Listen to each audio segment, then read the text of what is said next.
What's up, Internet? My name's Ian Bloom, and this is Nerd Finance. I'm your resident financial life planner and a huge nerd. Since this is my first video, I wanted to give you a rundown of what you're in for. This is a series of informal financial videos that answer questions that I get every day. So I'll drop in a few nerdy references to try to make things fun, but ultimately you've been forewarned. This is financial content. So, paying yourself first is our topic today, and not in the traditional way it's been addressed. Most people talk about paying yourself first on articles, videos, blogs, it's all over the place because it is such an important part of planning. But they don't really discuss why you should do it, what you should do it, and they definitely don't reference Runescape. So, to start off with, let me get to the Runescape reference. Paying yourself first is all about incremental gains, right? It's about accumulating money over time that would otherwise be used for going out to eat or something. Well, RuneScape is all about delayed gratification and incremental gain also.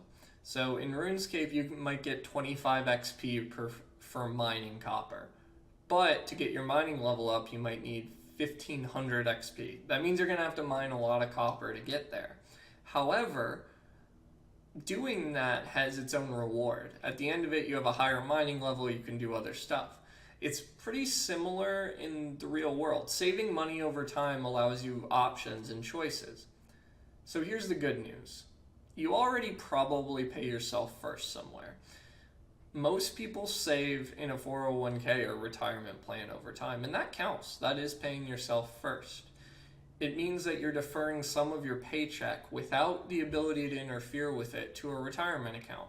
And while retirement accounts don't count as an emergency fund because you really shouldn't be accessing them ahead of retirement in most circumstances, they do still have incremental gains over time, and they can be a very significant amount of your retirement income stream later on. Another place you can pay yourself first is in banks, through automatic transfers from your checking to your savings account. They're pretty easy to set up at most banks, and all that needs to be is maybe $25 a month or whatever feels comfortable for you. But having that move from your checking to your savings account, whatever the amount that is comfortable for you, will accumulate over time, and it'll save you from the next popped tire or broken water heater or something like that that would otherwise be put on your credit card and accumulate interest. Now, that's not to say credit cards are all bad, because in some cases, if you pay off your credit card every month, you are actually paying yourself first in a small way. Credit card points and miles are a good thing to accumulate for travel purposes or for some of the niceties in life, the luxuries that we like to spend our money on. Let's face it, people like to take vacations, and so you would probably be spending money on vacations anyway. Well, if you accumulate those travel miles instead, and you use those instead of mostly money to fund your vacations, then that's somewhat saving money, as long as the money that you didn't use on the vacations ends up in your savings account, of course. So last place to pay yourself first, or last way you can, is to accumulate money for other investments. Whether that's a brokerage account or a Roth or other types of savings, you may have extra at some point in your life, and accumulating that will only help you in the long term. Now, what vehicle you use might be dependent on your individual situation, so I'm not going to recommend specifics here today.